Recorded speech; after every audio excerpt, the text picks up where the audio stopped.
Welcome horror fans. आज मैं आपके लिए एकदम रूह कंपाने वाली कहानी लाया हूँ भयानक गांव मालनपुर से। यह है चंद्रा की भूतिया कहानी, एक माँ का कहर।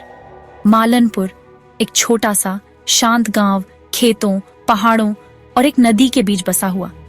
यहाँ रहती थी चंद्रा, एक गर्भवती औरत, बेसब्री से अपने पहले बच्चे का इंतजार कर रही थी। उसका पति विदेश में काम करता था। चंद्रा अकेली थी पर उम्मीदों से भरी। लेकिन फिर आई वो काली रात, अमावस्या की रात। गांव अंधेरे में डूबा हुआ था। अचानक चंद्रा को प्रसव पीड़ा शुरू हुई। वो चीखी, मदद के लिए दरवाजे पीटे, लेकिन गांव वालों ने फुसफुसाते हुए कहा, अमावस्या की रात है, कुछ अनिष्ट हो सकता है। सुबह तक चंद्रा की बेजान देह मिली, खून से लथपथ, आंखें खुली की खुली और उसका पेट अभी भी फूला हुआ। उस रात से गांव में अजीबोगरीब घटनाएं होने लगीं।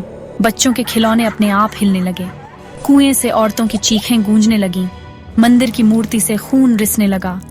और फिर पहला बच्चा गायब हो गया, फिर दूसरा, तीसरा। हर बार दीवारों पर खून से लिखा दिखाई देता, मेरा बच्चा। डर के मारे गांव वालों को एहसास हुआ कि चंद्रा अब बस एक आत्मा नहीं रही, वो एक खूंखार पिशाचिनी बन चुकी थी। हर रात चंद्रा सफेद साड़ी में हवा में तैरती हुई दिखाई देती। उसके लंबे बाल पीछे लहराते और उसकी आंखों से काला खून टपकता। वो बच्चों को पुकारती, मेरे पास आओ मेरे बच्चे। और जब बच्चा उसके पास जाता तो वो फिर कभी नहीं दिखाई देता था। गांव गम में डूब गया। मजबूर होकर गांव वालों ने टोने टोटके किए, लेकिन कुछ काम नहीं आया।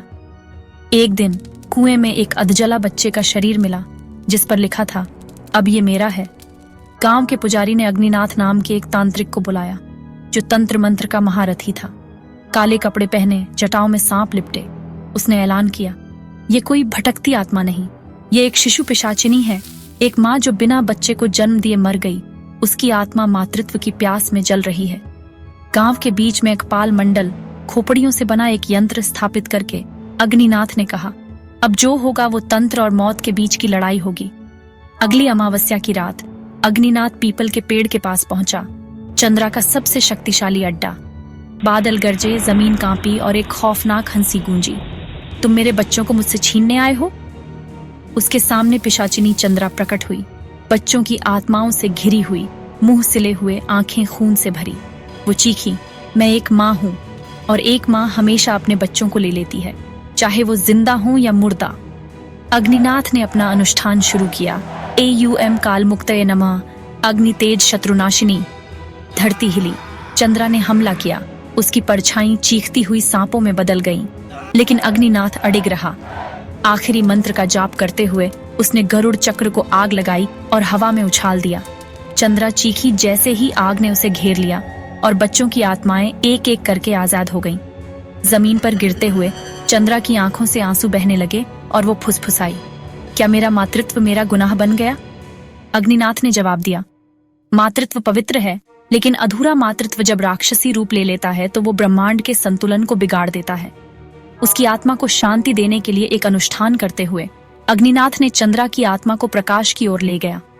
उस गांव में फिर कभी कोई बच्चा नहीं खोया, लेकिन आज भी अगर कोई माँ रात में अपने बच्चे को डांटती है तो दरवाजे खुल जाते हैं और एक फुसफुसाहट सुनाई देती है, मैं अब भी एक माँ हूँ, लेकिन इस बार मैं बस देख रही हूँ। इस डरावनी यात्रा में मेरे साथ जुड़ने के लिए धन्यवाद। और भी भूतिया कहानियों के लिए लाइक, कमेंट और सब्सक्राइब करना न भूलें। अगली बार तक के लिए